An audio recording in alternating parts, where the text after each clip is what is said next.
Inilah Gorissa dan TV, membaca Indonesia dengan 3 metode. Bagi kepada pemirsa Gorissa dan TV di seluruh Indonesia, Gorissa dan TV membaca Indonesia dengan 3 metode pemikiran. Metode pemikiran kritis, metode pemikiran analitis, dan metode pemikiran reflektif. Pemirsa Gorissa dan TV di seluruh Indonesia, pada pagi hari ini kita kedatangan tamu yang sangat hebat ya. Yang satunya adalah Bung Mukhtar. Beliau sedang mengambil S3 di program studi ilmu sosial politik Universitas Diponegoro ya. Dan yang satu itu adalah Bung Darto, Mansetus Darto. Beliau adalah sekjen dari Serikat Petani Kelapa Sawit Indonesia. Nah, pada pagi hari ini kita akan mendiskusikan tentang topik yang sangat menarik sebenarnya, sangat trendy ya, yaitu reclaiming Indonesia. Siapa untung, siapa buntung gitu ya. Nah, harusnya hari ini kita ada satu teman lagi, Bung Yowas ya, tapi Bung Yowas ini kayaknya sampai dengan pagi ini belum bisa dihubungi ya. Nah, tentang reclaiming Indonesia, ini tentu saja kita berangkat dari sebuah sebuah fakta atau kasus yang sangat empirik lah ya, yang terjadi belakangan ini, bahwa masyarakat kita itu sudah terpolarisasi kepada dua kutub ya. Yang satunya di kutub utara, yang satunya di kutub selatan ya. Dan kedua kutub ini saling mengklaim ya, menganggap dirinya paling Indonesia dibandingkan dengan yang lain ya. Yang selatan itu ya mereka punya slogan yang lebih mengarah kepada politik aliran ya. Sebenarnya politik aliran semua ya.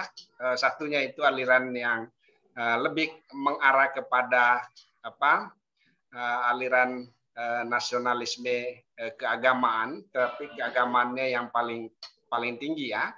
Yang satunya itu adalah nasionalisme kebangsaan ya, dan kebangsaannya itu juga sangat tinggi ya. Mereka mempunyai banyak sekali jargonnya. Jargonnya itu antara lain NKRI harga mati, Indonesia sudah final, macam-macam begitu ya. Dan problemnya ketika jargon ini terus-menerus dikembangkan, yang terjadi itu adalah munculnya apa yang disebut dengan istilah resistensi ya. Resistensi di kalangan masyarakat ya. Kutub utara semakin kuat, kemudian juga kutub selatan semakin menguat juga ya. Nah, sehingga kita perlu sebuah aliran. Ya, kalau dibilang kiri kanan ini mungkin tidak terlalu tepat ya. Aliran yang lebih ke tengah ya, yang mengakomodasi tentang bagaimana sih Indonesia yang baik itu ya. Dan pada hari ini tentu saja kita akan memperoleh wacana dari Bung Mukhtar dan Bung Darto. Dari Bung Mukhtar itu tentang bagaimana sih merumuskan kembali Indonesia yang lebih sesuai dengan cita-cita kebangsaannya, cita-cita Sumpah Pemuda, kemudian cita-cita Pancasila ya. Kemudian bagaimana gerakan kewargaan ini untuk menjadikan mereka sebagai gerakan yang semakin mengindonesia ya, semakin memperkuat identitas nasional ya.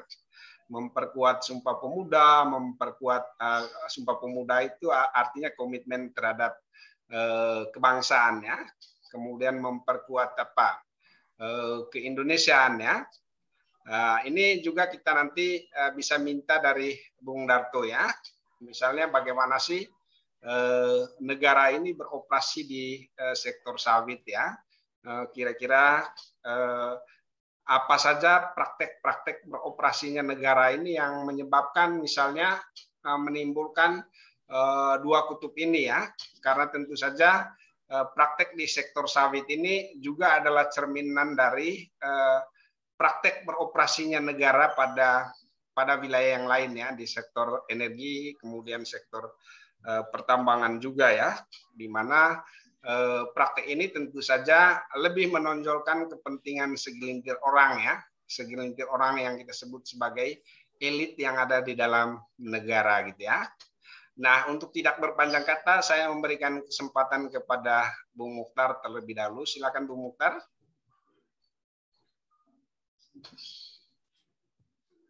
Ya, ya terima kasih.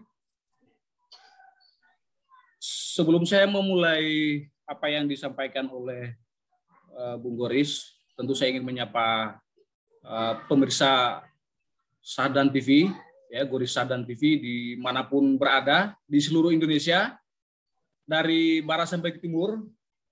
Selamat pagi waktu Indonesia Barat, waktu Yogyakarta. Selamat siang waktu Indonesia Timur.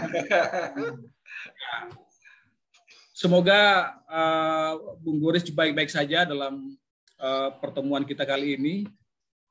Ini adalah kesempatan yang kedua yang bertemu di Goris Sadan TV. Di pertemuan awal saya kira cukup memberikan nuansa baru dalam memberikan edukasi politik kepada warga Indonesia dimanapun berada. Saya menyapa teman saya Bung Darko. Selamat siang Bung Darko. Selamat siang Pak Mukhtar. Ya, baik, saya diberikan kesempatan pertama dalam membahas mengapa sebetulnya Indonesia perlu dirumuskan kembali dan bagaimana sebetulnya praktik beroperasinya Indonesia sebagai nation state selama ini. Nah, yang pertama tentu memahami Indonesia sudah para pendiri bangsa ini sudah merumuskan Indonesia, keindonesiaan, kewargaan yang dibingkai dalam makna persatuan. Nah, kalau dalam istilah persatuan itu adalah istilah pengakuan. Kita mengakui bahwa keberagaman itu ada, tapi tentu dijawab dengan satu kata, yaitu persatuan.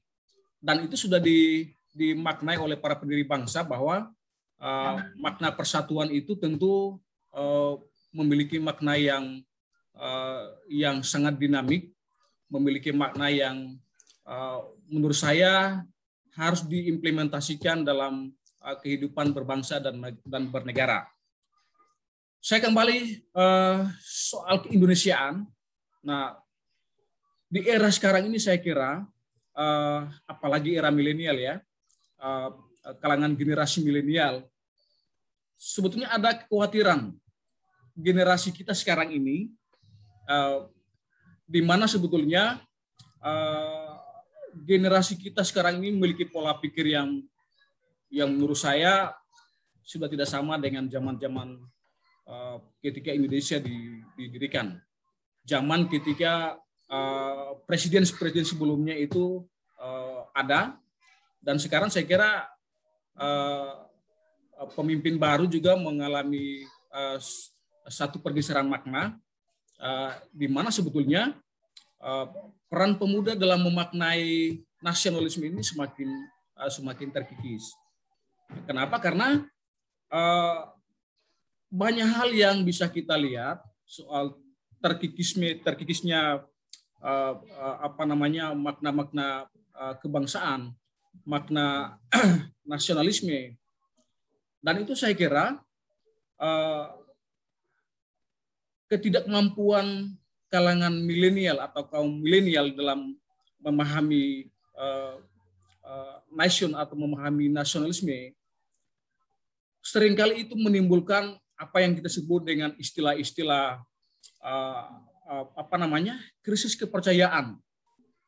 Krisis kepercayaan itu misalnya soal maraknya primordialisme, kemudian sektarianisme, kemudian separatisme, radikalisme, Bahkan yang paling parah sekarang ini adalah soal tingginya kemiskinan, di mana menurut saya dengan tingginya kemiskinan ini malah akan menimbulkan disintegrasi bangsa.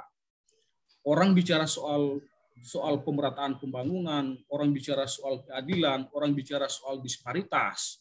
Saya kira ini juga problem-problem kekinian yang menurut saya ini harus segera diatasi. Yang kedua, memahami semangat nasionalisme itu sebagai kesatuan yang menurut saya itu harus dimiliki oleh setiap warga negara. Dan karena harus dimiliki oleh warga negara, maka hasrat dorongan motivasi yang sangat tinggi itu mestinya harus dimiliki oleh setiap warga negara. Nah, beberapa hal yang mestinya tadi disampaikan di awal pengantar oleh Bung Boris soal keindustrian kita sebetulnya dibumbui dengan istilah-istilah politik identitas. Saya kira ini politik identitas ini memang marak ya di seluruh Indonesia. Bahkan pasca reformasi politik identitas ini makin marak.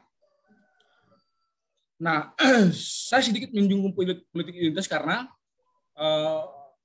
problem kebangsaan kita saat ini adalah ketika orang misalnya menganggap bahwa saya adalah NKRI, saya adalah Pancasilais, tapi kemudian dibumbui dengan politik identitas. Nah, di mana sebetulnya politik identitas ini kalau kita ibaratkan semacam pohon itu, nah di situ kita bisa melihat di dalam pohon itu ada macam-macam, ada agama, ada jenis kelamin, ada suku, ada macam-macam lah di dalam pohon itu. Dan kemudian kita melihat buah pohon itu yang paling banyak yang mana? Apakah di situ suku, agama, dan lain sebagainya. Disitulah kemudian menimbulkan gejolak, menimbulkan masalah, dan masalah adalah masalah identitas. Nah, pertanyaan kita hari ini adalah, kapan identitas itu menjadi masalah? Dan kapan politik identitas itu menjadi tidak bermasalah? Nah, saya kira banyak hal kalau kita bicara soal politik identitas, kemudian itu dijadikan sebagai masalah bangsa. Saya kira di Indonesia sendiri sudah banyak mengklaim soal politik identitas agama, politik identitas suku. Bahkan kalau karena tingginya politik identitas itu menyebabkan Indonesia menjadi terpecah. Yang tadi kalau dalam sila Pancasila misalnya kita mengakui soal persatuan, tapi persatuan yang menurut pemahaman kita Indonesia, apakah persatuan yang dimaksudkan di situ adalah persatuan perbedaan atau persatuan persamaan? Ya, Bhinneka Tunggal Ika sebetulnya sudah menjawab itu, bahwa Indonesia ini memiliki keragaman. Ya, tetap kita menjadi satu. Menjadi satu bukan berarti tidak boleh berbeda.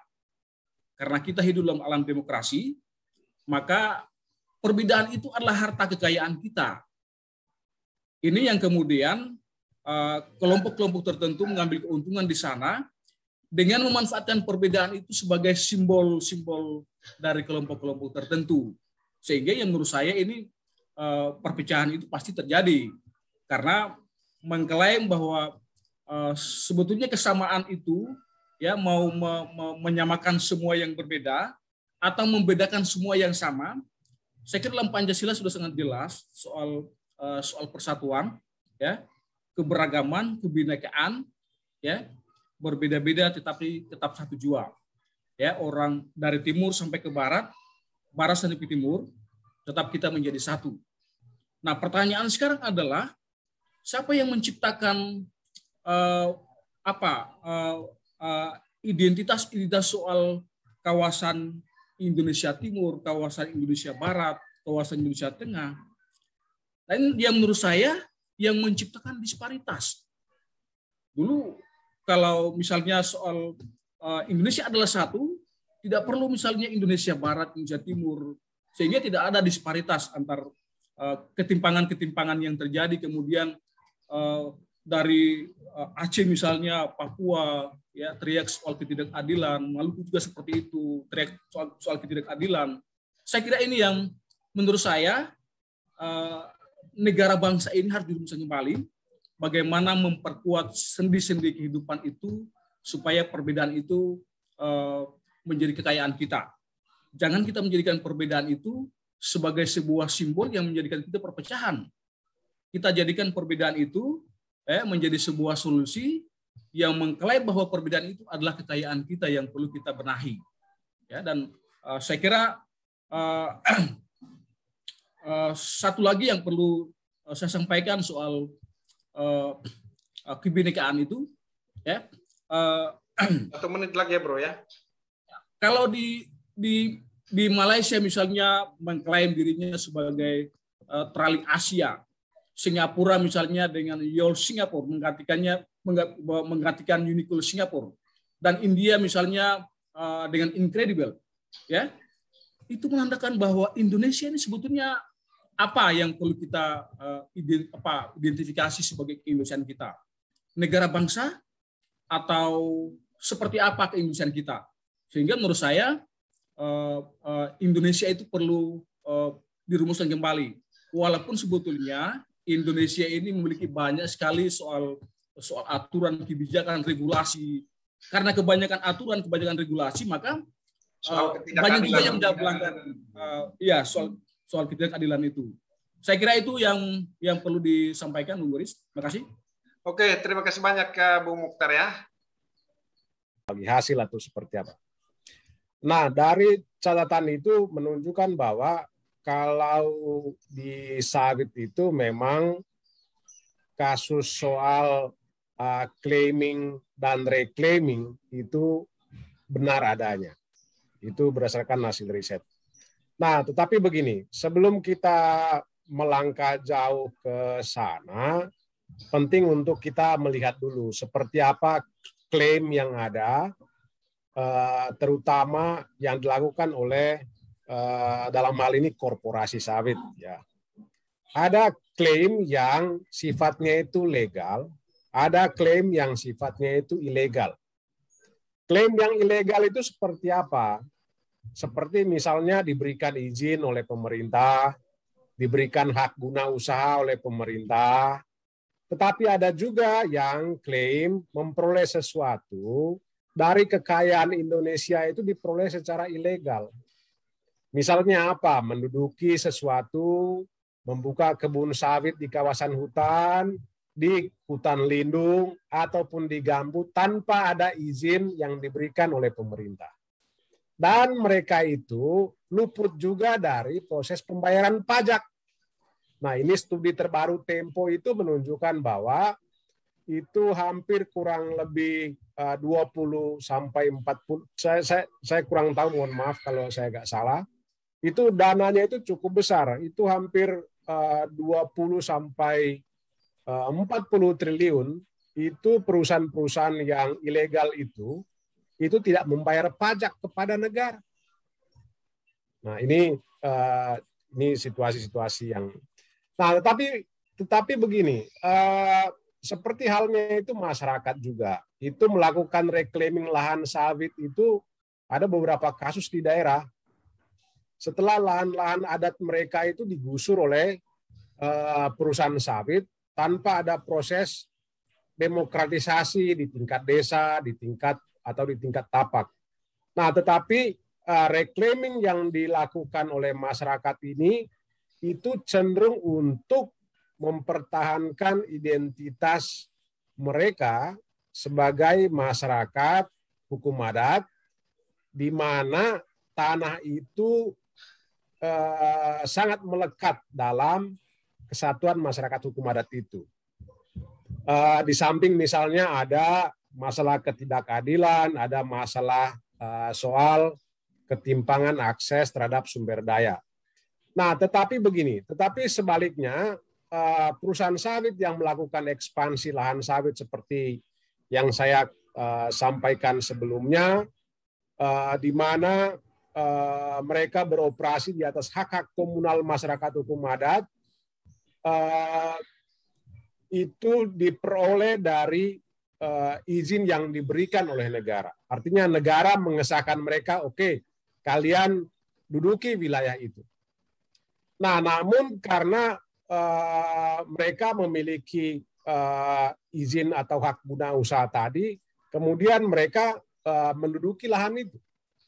Nah, kalau yang saya sebutkan masuk dalam kategori ini tadi itu adalah yang sifatnya itu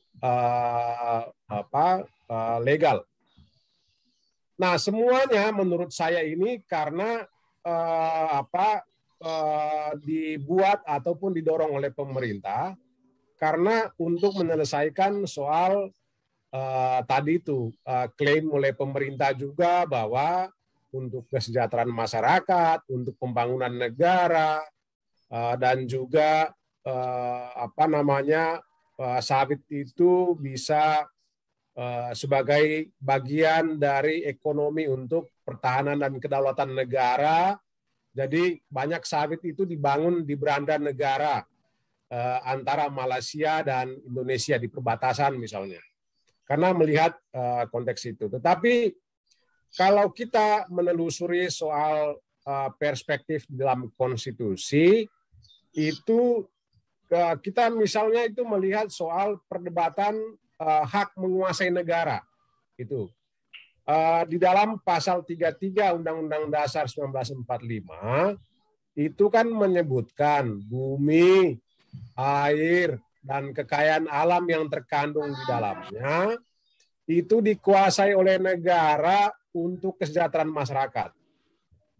Nah, bahwa masyarakat adat yang memiliki hak-hak komunal tadi itu atau hadir sebelum adanya negara, itu kan memang memberikan mandat kepada negara bahwa oke, dengan sumber daya yang dimiliki, yang masyarakat miliki itu bersepakat atau berkonsensus, oke, negara lah yang mengaturnya untuk kesejahteraan semua ataupun untuk kesejahteraan masyarakat itu. Tetapi di dalam implementasinya justru sebaliknya, bahwa hak menguasai negara tadi diterjemahkan oleh para pengambil kebijakan dengan menyerahkan hak pengelolaan tadi air dan kekayaan alam yang terkandung di dalamnya oleh segelintir orang, bukan untuk kesejahteraan semua, walaupun di dalam klaimnya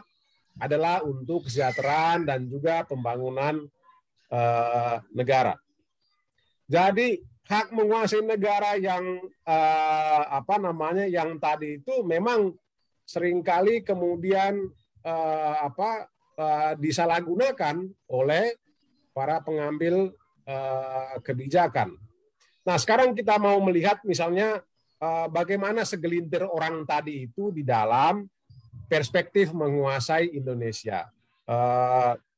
Saya mengambil dari kacamata menguasai tanah, ya. Tanah adalah sumber kehidupan. Semua yang kita makan ataupun minum itu muncul ataupun keluar dari tanah, Pak Goris. Ya. Jadi kalau misalnya tidak ada tanah, maka tidak akan ada makan dan minum. Kan kurang lebih seperti itu. Kalau misalnya tidak ada makan ataupun minum, itu berarti orang akan mati. Ya, kecuali kalau misalnya kita yang di kota dengan gaji dari perusahaan sawit, ya untuk membeli beras segala macam ataupun air itu ya dengan uang hasil gaji kita. Tetapi untuk masyarakat di pedesaan itu kan ceritanya tidak sama seperti masyarakat di perkotaan yang sangat tergantung kepada sumber-sumber yang terkandung di dalam bumi itu, air, tanah, dan segala macamnya. Kalau ini ya, kalau kita mengerucut lagi sebenarnya kita mau melihat laporan dulu. Laporan berdasarkan hasil riset itu dari saya baca ini dari TUK Indonesia, Transformasi untuk Keadilan. Itu menyebutkan di dalam kajian mereka di tahun 2019 itu menyebutkan 29 konglomerat yang terkait dengan bisnis kelapa sawit di Indonesia memiliki kekayaan hampir setara dengan 67% anggaran pendapatan belanja negara di tahun 2017. Itu 29 orang konglomerat, Pak Goris. Menguasai ya 67%. Kemudian kalau kita lihat juga misalnya soal data itu kan menurut saya ya itu baru data yang terpublikasi. Kalau misalnya data yang tidak terpublikasi itu pasti besar lagi, ya mungkin hampir 100% APBN kita begitu. Nah, dan konglomerat yang jumlah 29 tadi itu menguasai hampir setengah Pulau Jawa, Pak Goris. Hampir menguasai setengah Pulau Jawa. Kemudian kalau kita mau mengerucut lagi, itu misalnya begini, kita lihat, sebutkan aja namanya ya. Misalnya itu Bos Jarum, atau juga yang menguasai Bank Sentral Asia, BCA, yang dikuasai oleh keluarga Hartono. Itu total kekayaannya Hartono pada tahun 2021 yang dicatat oleh majalah Forbes, itu kurang lebih 20,5 bilion US dollar, atau setara dengan devisa negara dari sawit di tahun 2020 sebesar 21,4 miliar US dollar. Jadi kekayaannya si Hartono ini itu kurang lebih sama dengan devisa negara dari sawit. Dan Hartono ini juga yang juga Bos Jarum, Bos BCA menguasai juga sawit. Dia menguasai lahan itu kurang lebih 65.000 hektar. Dan dia menguasai itu sejak tahun 2028. Selain sawit ada juga dia menguasai properti dan juga perusahaan-perusahaan elektronik ya. Ada juga yang lain, misalnya pengusaha Sinarmas ya menguasai 700.000 hektar. Kemudian itu juga ada Salim Group oleh keluarga Salim ya. Itu 400.000 hektar. Ada Jardin Medson 350.000 hektar. Ada Wilmar 340.000 hektar.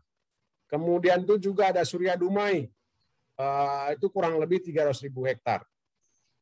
Nah, ada juga riset-riset yang lain dari CRR Riset yang merilis soal siapa yang paling diuntungkan di dalam bisnis sawit itu. Dia di dalam laporannya itu menyebutkan 11 perusahaan di dalam rantai nilai minyak sawit terkait dengan 50% volume minyak sawit global dan menghasilkan 12-15% keuntungan, di mana menghasilkan laba kotor paling banyak dari minyak kelapa sawit dan merupakan gabungan dari perusahaan dan refinery. Nah, kita lihat tuh misalnya Wilmar juga menguasai 1,2 billion US dollar. Kemudian tuh ada Sime Darby yang juga yang merupakan BUMN asal Malaysia dan lahannya itu juga menguasai sebagian besar juga di Indonesia, di Kalimantan Barat. Itu banyak sekali. Kemudian ada juga Golden Agri Resources yang memiliki kekayaan 340 million US dollar. Ada kemudian itu juga ada Astra Agro Lestari yang menguasai 206 miliar US dollar. Tetapi Astra Agro Lestari itu tidak punya refinery, itu baru dari plantation-nya saja. Nah, kalau mau dikalkulasikan kekayaan mereka berdasarkan hasil CRR riset ini, itu kan sebenarnya mungkin hampir setara dengan pendapatan negara kita, pendapatan APBN. Atau bisa juga melunasi hutang luar negeri kita, Pak Goris. Itu kalau dari total kekayaannya mereka ini. Jadi kalau kalau kita lihat petani itu bagaimana? Kalau definisi bukan definisi, tapi kalau lihat kajian yang dilakukan oleh Auriga dan juga SPOS Indonesia untuk kategori petani yang luasannya itu kurang dari 25 hektar itu hanya sekitar 1,9 juta hektar. Tetapi itu dikuasai oleh 1 sampai 2 juta rumah tangga petani. Sementara tadi itu yang saya komposisi soal penguasaan oleh korporasi itu kan hanya dikuasai oleh segelintir orang saja. 5,5 juta hektar dikuasai oleh 29 orang atau 29 pemilik modal. Nah, petani-petani kecil itu mayoritas mereka itu jual buah sawitnya itu ke tengkulak, punya pengetahuan yang sangat minim, terus kemudian itu juga selalu jadi objek negara dan juga industri dalam diplomasi sawit Indonesia. Jadi kalau misalnya sawit kita itu ditekan asing, ya dalam diplomasi pemerintah kita dan juga industri, ya janganlah ditekan sawit Indonesia, awas nanti petani kami miskin dan melarat. Padahal sebenarnya yang menjadi masalah di dalam negeri itu adalah karena sifat dan juga perilaku pemilik modal kita yang tidak aware terhadap para petani kecil kita. Nah, kalau kita mau berbicara terkait dengan temanya Bung Goris ini, kalau kita mau bicara soal reclaiming Indonesia, mungkin sangat relevan bahwa kita mampu menuding bahwa Indonesia itu sudah diduduki oleh pemilik modal atau sudah diduduki oleh konglomerat sawit, konglomerat tambang, kemudian itu juga konglomerat hutan tanaman industri. Yang saya bicarakan di sini kan hanya bicara soal sawit ya, kita belum bicara soal tambang, hutan tanaman industri yang juga memiliki kekayaan yang besar juga gitu ya, dan menguasai tanah yang skala besar.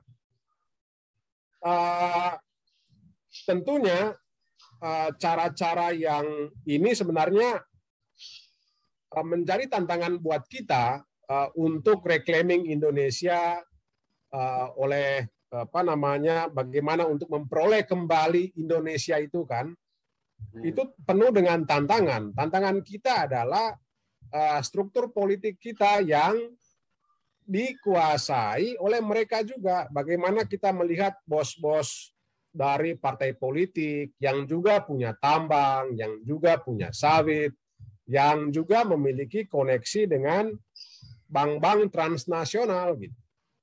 Ini tantangan kita. Apalagi kalau misalnya mereka itu menduduki kementerian-kementerian yang penting gitu. Sebut saja misalnya Sandiaga Uno gitu ya, yang juga punya sawit, duduk di dalam duduk sebagai menteri gitu. Atau ada beberapa bos dari partai politik itu juga punya sawit dan juga ada punya koneksi dengan industri migas ataupun misalnya tambang begitu.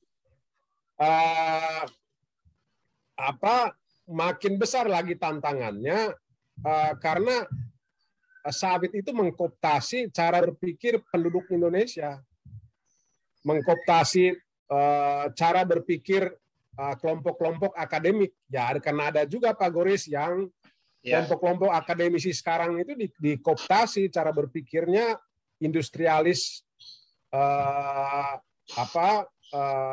sawit begitu ya, yang bergerak untuk kepentingan mereka juga gitu. Dan kooptasi itu masuk dan menusuk cara berpikir masyarakat itu, melihat sawit itu adalah pendapatan negara, kemudian itu juga membuka lapangan pekerjaan di pedesaan, kemudian sawit itu sebagai komoditas yang strategis dan berharga, kemudian itu juga komoditas sawit itu membuka akses desa-desa terpencil. Habis itu juga sawit itu berkontribusi untuk Sustainable Development Goals. Ya. Kemudian itu juga sawit itu juga mampu menurunkan emisi gas rumah kaca. Yang cara-cara berpikir itu terus disebarluaskan oleh pemerintah dan juga industri gitu ya, untuk mengkooptasi ruang publik itu. Ruang publik yang terbuka tadi itu ya dikooptasi untuk kepentingan-kepentingan mereka juga. Mereka sewa haters lah, kemudian mereka sewa booster lah begitu. Ya semuanya itu dimainkan untuk melegitimasi bercokolnya konglomerat-konglomerat itu menguasai sumber daya alam kita. Apalagi yang terakhir adalah makin terkekang lagi kita untuk melakukan untuk menguasai kembali Indonesia yang dikuasai oleh pemilik modal adalah hadirnya Undang-Undang Cipta Kerja. Saya kira itu aja, Bung Goris. Oke, Bung Darto, ini menarik ya. Kita jadi menarik ini diskusinya. Ini ada Bung Joas baru masuk ini. Kita beri kesempatan kepada Bung Joas ya. Bung Joas, tolong ini audionya dibuka ya. Nah, ini ada mungkin perlu Bung Joas ya memperkuat secara konseptual lah dan juga secara teoritis ya tentang reclaiming Indonesia ini. Karena menurut kita ini reclaiming Indonesia ini ada dua ya. Yang pertama itu adalah negara yang beroperasi menjadi instrumen ya, alat dari pemilik modal, sehingga kemudian operasi dan tindakan-tindakan kekerasan yang dilakukan oleh negara itu menjadi semacam menjadi tameng ya, untuk melindungi para pemodal yang notabene tadi itu sangat menguasai negara atau merasa memiliki negara ya. Kemudian juga negara juga beroperasi dalam ideologi-ideologi atau moto-moto yang dikembangkan ya. Misalnya NKRI harga mati, Pancasila sudah final, yang nyata-nyata secara empirik slogan-slogan itu sebenarnya dikembangkan untuk memproteksi, melindungi ya mereka yang mengklaim sebagai orang paling Indonesianis tadi, yang paling mencintai Indonesia, paling bangga dengan Indonesia, sebenarnya adalah pemodal-pemodal ini yang dalam bahasanya Richard Robinson itu sebenarnya adalah pemodal komprador ya. Mereka tidak mencintai Indonesia, hanya mau mengambil ininya aja, mengambil untungnya aja. Kalau nanti Indonesia mengalami krisis, mereka adalah orang pertama yang melarikan diri, menyelamatkan modalnya ke luar negeri. Nah, kira-kira bagaimana Bung Joas, bisa diperlihatkan videonya? Mohon kalau background-nya nggak usah dipakai yang asli aja biar lebih ini nanti lebih jelas kelihatannya. Ya, selamat pagi semua. Maaf ini tadi ada acara mendadak, ada anggota keluarga yang akan melahirkan, sedang hamil ini. Jadi tadi nganter USG dulu. Oh gitu ya. Selamat ya. Semoga sukses ya. Anggota keluarga berkaki 4 maksudnya ini. Oh, iya. Tapi makasih Bung. Saya sepakat dengan sebagian besar yang tadi sudah disampaikan oleh Mas Darto ya. Dan memang saya pernah menulis juga hal yang senada dengan itu ya, tetapi frame-nya itu kemudian waktu itu frame-nya lebih besar ya, artinya kemudian frame-nya adalah tawaran alternatif dari ini semua tadi yang disampaikan Mas Darto soal apa argumen misal sawit ya, ini apa menambah devisa, membuka lapangan kerja,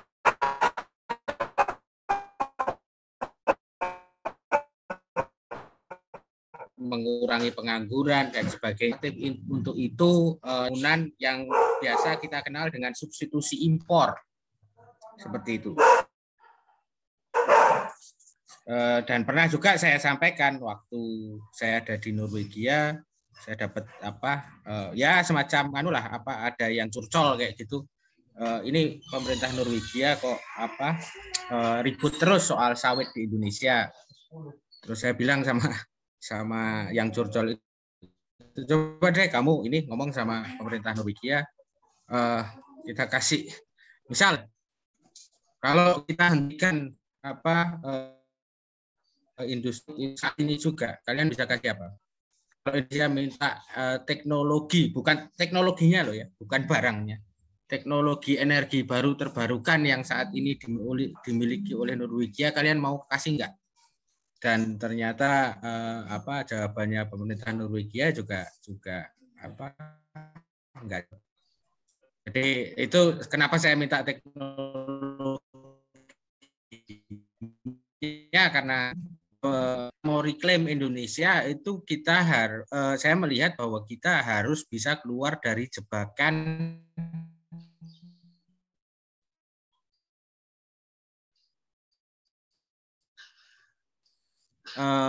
yang bermasalah.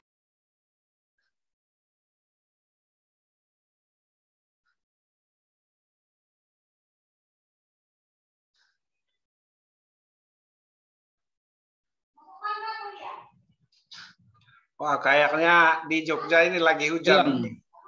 Di Magelang kayaknya hujan nih ya, hujan kayaknya di Magelang ini. Hilang Pak Jos. Apa kita keluar lagi dulu, masuk lagi nanti, ya? Sambil tunggu. Karena waktunya.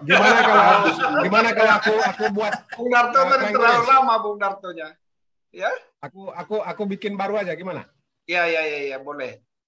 Tapi rekamnya nanti gimana? Enggak, nanti kerengar. Rusia juga bisa kita lihat. Negara-negara itu dalam pembangunan perekonomiannya itu melalui fase yang disebut konsolidasi pasar dalam negeri. Jadi mereka melihat apa yang kemudian menjadi kebutuhan kebutuhan dasar dari warganya dan sejauh mana mereka bisa memenuhi itu semua secara mandiri. Dan mereka dorong batas kemandirian itu sampai maksimal seperti itu ya. Kalau teman-teman ingat misal di India itu dulu Gandhi ngomong dengan Swadesi ya. Di Amerika juga kurang lebih sama meskipun mungkin tidak dilabeli secara spesifik seperti itu. Tetapi yang jelas mereka menempuh kebijakan pintu tertutup itu cukup lama. Amerika yang kita kenal sekarang itu kan Amerika yang muncul setelah Perang Dunia Kedua. Sebelum itu kan Amerika cukup rezim yang dominan di Amerika adalah rezim isolasionis. Mereka nggak mau ikut-ikut carut marut politik di Eropa dan juga anak turunnya di benua yang lain. Tapi juga mereka minta Eropa, lu jangan ikut-ikut di Amerika Latin ya. Nah ini artinya kemudian untuk bisa menjadi aktor yang kompetitif dalam percaturan ekonomi politik global, negara sebesar Indonesia ini perlu untuk melakukan konsolidasi pasar dalam negeri dan kemudian mengembangkan keunggulan kita tidak hanya di dua sektor itu, yaitu kekayaan sumber daya alam yang pada satu titik pasti habis gitu loh. Dan kita nggak bisa terus mengandalkan itu. Dan kedua ya cuma sebagai pasar aja. Kita harus bisa keluar dari itu. Dan yang dilawan pertama itu tentu bukan hanya tadi jaringan oligarki kapitalisme baik lokal maupun global, tetapi diri kita sendiri itu loh. Apakah kita bersedia untuk hidup tidak nyaman demi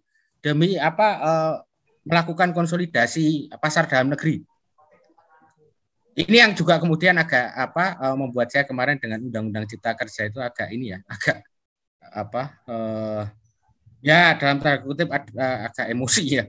Karena mereka pakai term yang saya gunakan juga dalam kertas kebijakan itu, yaitu daya saing. Cuma daya saingnya dalam Undang-Undang Cipta Kerja kan adalah daya saing untuk menarik investor, dan meskipun tidak selalu eksplisit dikatakan di situ, tetapi yang dimaksud adalah investor luar negeri seperti itu. Sementara saya menggunakan kata daya saing itu adalah maksudnya dalam frame isi itu adalah daya saing produk dalam negeri di pasar dalam negeri. Sehingga mulai dari resleting, kancing baju itu kalau bisa kita produksi sendiri. Jarum itu kita produksi sendiri gitu loh. Masa sampai barang-barang sekecil itu kita harus impor gitu loh. Pakaian bayi itu komoditi yang tidak pernah hilang pasarnya, bahkan akan selalu ada kecenderungan bertambah. Pakaian bayi, pakaian dalam kayak gitu. Saya pernah sampaikan ide ini juga ke beberapa teman di pemerintahan ya, itu sekitar sebelum 2016 yang jelas. Nggak tahu sekarang orangnya masih di sana atau enggak. Tetapi tentunya ini mensyaratkan ada Kopernikan leap ya, tidak hanya untuk para pembuat kebijakan, tetapi juga kita ini warganya ini. Karena konsekuensi dari kebijakan seperti itu ya mungkin kita harus merubah pola konsumsi kita itu loh. Dan itu cukup sulit untuk sebagian besar orang. Kulino nganggo Mac disuruh pakai laptop buatan mana gitu, yang mungkin rendet lebih lambat gitu. Dan juga berpotensi diledek temennya gitu. Nah, kayak gitu loh, Bung Boris. Terima kasih. Dari saya itu dulu. Terima kasih banyak Bung Joas ya. Saya rasa menarik ini ya, Reclaiming Indonesia itu dengan memperkuat kemandirian nasional ya. Mungkin ada tanggapan dari Bung Darto atau dari Bung Mukhtar, silakan. Dari Bung Darto dulu, Bung Darto, silakan. Saya kan ya kurang lebih saya juga gunakan daya saing itu sih untuk di komunitas petani ya, bagaimana agar petani itu bisa cerdas, bagaimana petani itu bisa punya korporasi sendiri melalui BUMDes, melalui Gapoktan, gabungan kelompok tani, melalui koperasi. Tetapi kan penting juga dilihat bahwa ini kan seperti politik bonsai ya, politik bunga bonsai. Bunga bonsai itu kalau udah berkembang dikit itu digunting, Pak Gus. Ya. Jadi hal-hal itu kan dari tantangan kita. Kemudian juga akses terhadap modal awal ataupun dana seperti apa yang dibutuhkan. Ini kan perlu didesain semua di dalam kerangka kebijakan yang ada. Memang ada juga beberapa praktek-praktek yang sudah berlangsung. Misalnya ada pabrik-pabrik sawit itu yang dimiliki dalam konteks skala kecil.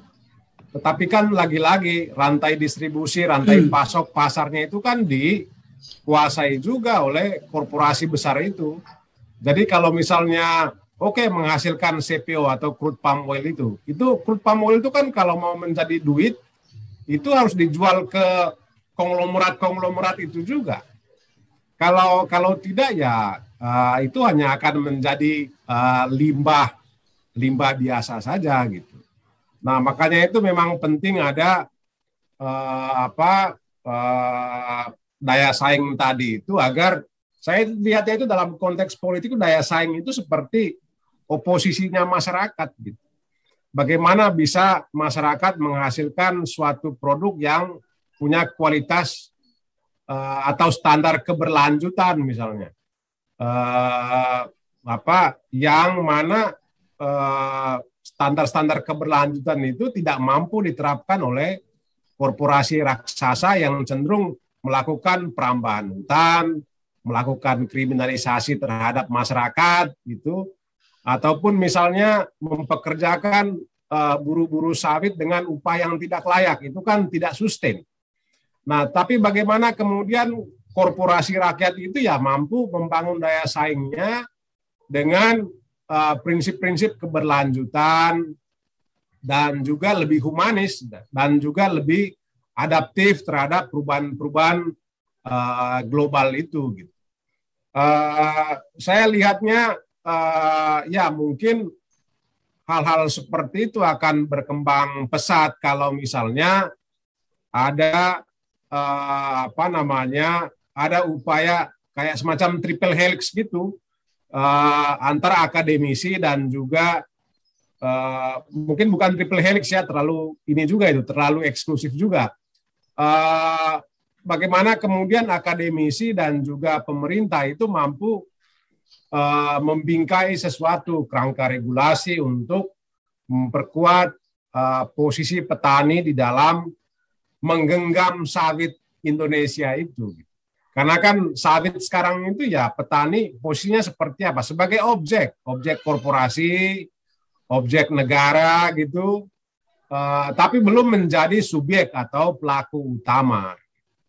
Nah, bagaimana agar petani itu bisa menjadi pelaku utama? Ya penting ada regulasi yang tepat, akses keuangannya juga harus memadai untuk itu. Kemudian politiknya itu ya proteksi pemerintah terhadap para petani sawit itu. Jadi kalau selama ini kan proteksi yang didorong itu adalah terhadap usaha-usaha makro, industri, dan juga perusahaan-perusahaan besar itu. Karena kalau legitimasinya pemerintah itu ya kalau mereka tidak dilindungi maka akan banyak pengangguran gitu. Kan begitu ya, kalau misalnya perusahaan sawit itu dibubarkan gitu dan kemudian diganti dengan korporasi rakyat, itu kan akan menciptakan instabilitas politik di dalam pelaksanaan pembangunannya era Jokowi gitu ya. Apalagi presiden sekarang itu kan suka membangun, tetapi perlu diimbangi dengan aspek-aspek yang demokratis. Saya kira itu Pak Goris dan abang-abang. Terima kasih banyak tanggapan dari Bung Darto ya. Bung Mukhtar ada tanggapan? Ya, Bung Goris, boleh tidak sedikit kita diskusi soal kalau misalnya di beberapa wilayah Indonesia misalnya bicara soal sawit, tapi di Indonesia Timur kan tidak bicara soal sawit, tapi hasil bumi yang lain. Apa misalnya? Ya, banyak sekali kalau hasil bumi di Indonesia Timur. Oke ya, kalau sip itu.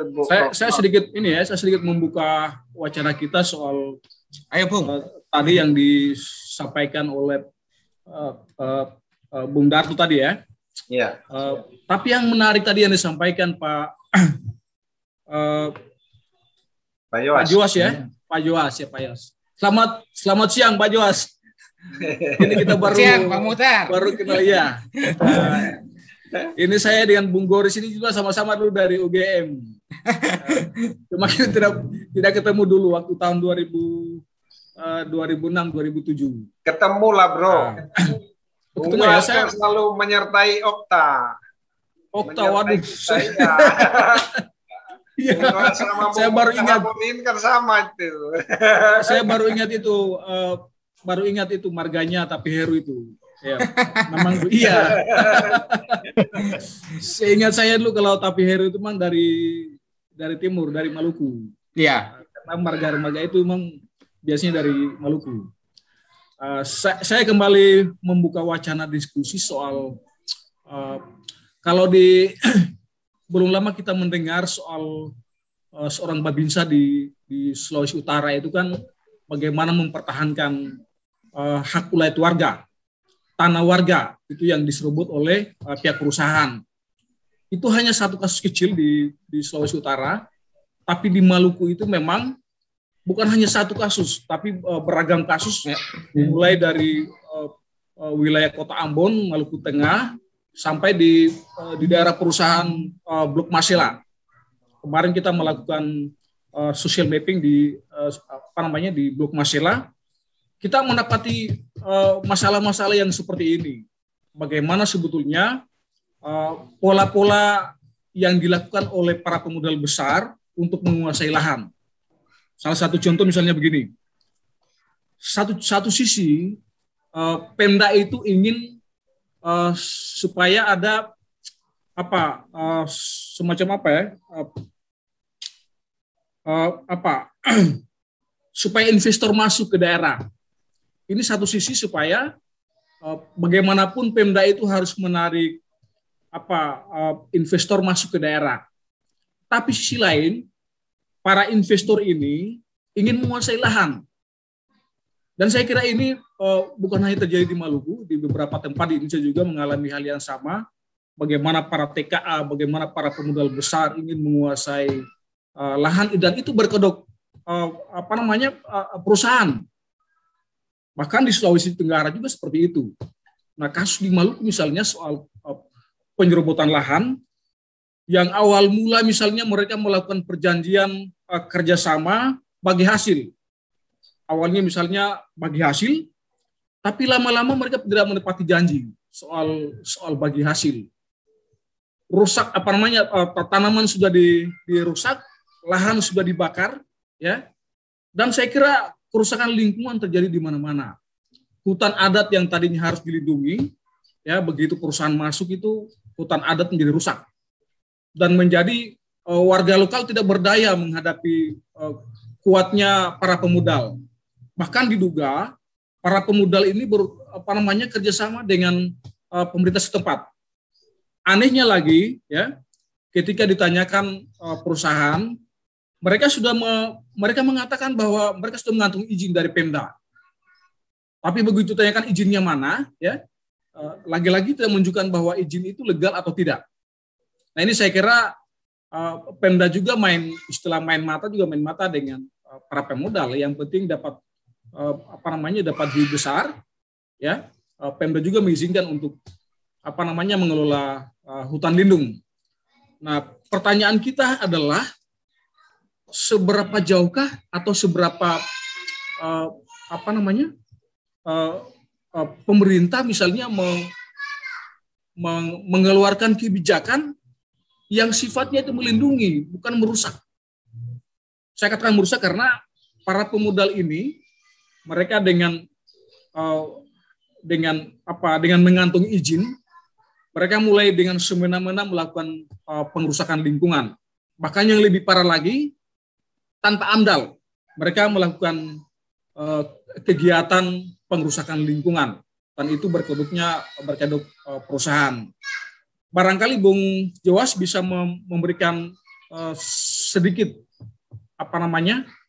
respon terhadap bagaimana sebetulnya upaya yang dilakukan oleh dalam tanda kutip itu orang lokal, ya, supaya mereka yang menjaga tanah leluhurnya itu bisa betul-betul bisa terjaga dan tidak diambil alih oleh para pemilik modal. Demikian dari saya. Terima kasih, Bu Garis. Oke, terima kasih banyak Bu Mukhtar ya. Ini menarik sekali ya. Jadinya ada topik baru yang mau diangkat ya. Hasil bumi mengalir sampai jauh. Nanti kita akan diskusikanlah di sesi berikutnya ya. Silakan Bung Joas, katanya Bung Joas mau menyampaikan tentang RSPO itu ya. Silakan Bung Joas. Oh enggak, saya nggak mau menyampaikan tentang RSPO. Maksudnya itu kan ada ketentuan baru yang menjadi semacam jalan tengah ya. Antara mereka yang kritis terhadap industri perkebunan sawit dan mereka yang melihat perkebunan sawit ini, industri perkebunan sawit ini masih diperlukan seperti itu. Ya, sebagian argumennya seperti tadi sudah disampaikan Mas Darto. Nah, cuma sekali lagi ada juga kecurigaan atau kemudian semacam ini ya, kritisisme terhadap rezim RSPO ini karena mereka melihat bahwa untuk memenuhi ketentuan RSPO itu akan sangat sulit bagi petani berskala kecil ya, petani sawit atau pengusaha perkebunan berskala kecil. Karena itu pasti akan menambah ongkos produksi, dan kalaulah kemudian dipaksakan itu margin profit bagi pengusaha berskala kecil itu akan sangat jauh berkurang. Dan ini tidak sebanding dengan misal ya biaya yang sama ketika dikeluarkan oleh orang yang punya uang lebih sedikit dengan uang yang lebih besar, itu kan akan terasa berbeda ya di situ ya. Nah, itu salah satu yang saat ini tengah menjadi kajian juga. Artinya kemudian tentang efektivitas dari kebijakan RSPO ini. Itu rezim sertifikasi itu sebetulnya.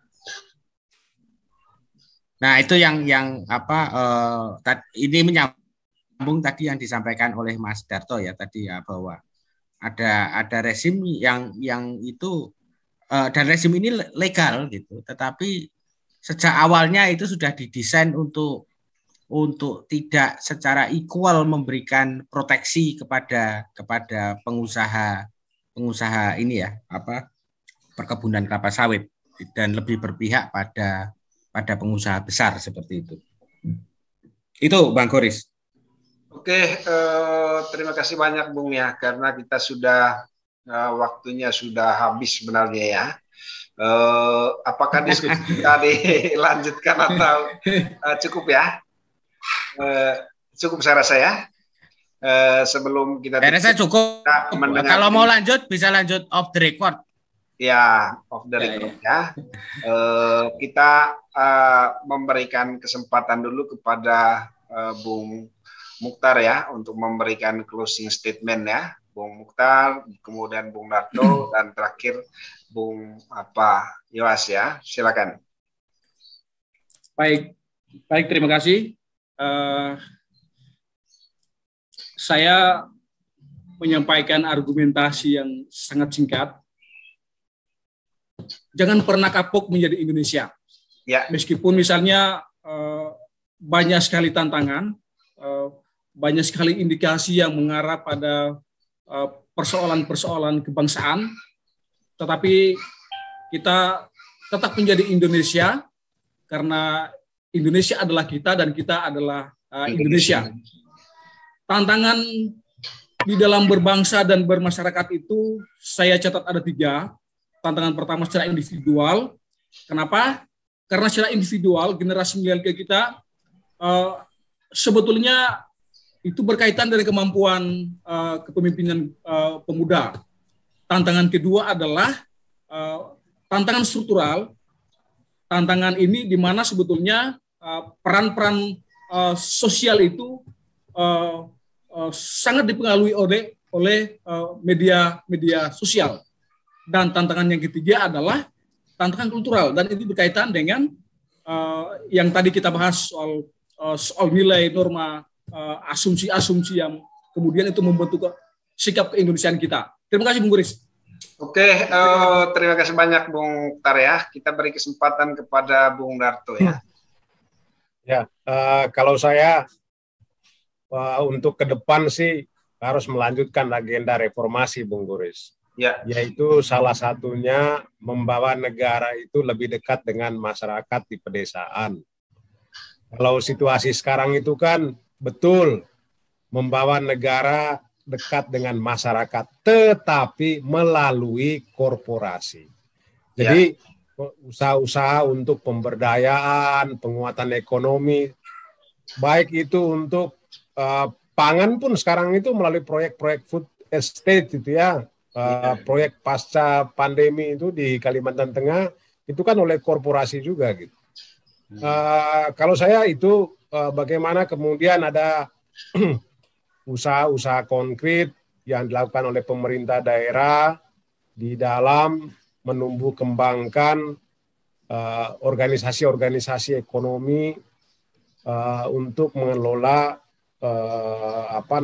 sumber-sumber ekonomi lokal itu menjadi lebih kuat dan harus didukung.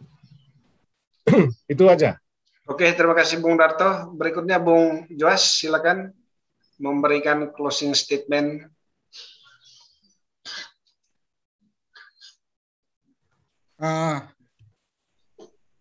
Ya dari saya closing statement itu ya terkait dengan yang tadi saya sampaikan ya, menjadi Indonesia ini kan diasumsikan menjadi bangsa dan negara yang berdaulat. Nah, itu terkait dengan ada satu hal yang dituntut dari kita juga gitu loh. Marilah mulai sekarang kita lebih ini lagi lebih giat lagi berperilaku sebagai warga negara dari sebuah negara yang berdaulat. Nah, ini kan termasuk juga kedaulatannya kan kedaulatan rakyat tuh, kedaulatan untuk meminta pertanggungjawaban dari yang berkuasa. Nah, jadi ya marilah kita juga secara kita tetap setia pada negara Republik Indonesia, tetapi juga tidak menghilangkan kritisisme kita karena kritis ini juga adalah bagian dari cara kita menjadi warga negara dari sebuah negara yang berdaulat. Terima kasih.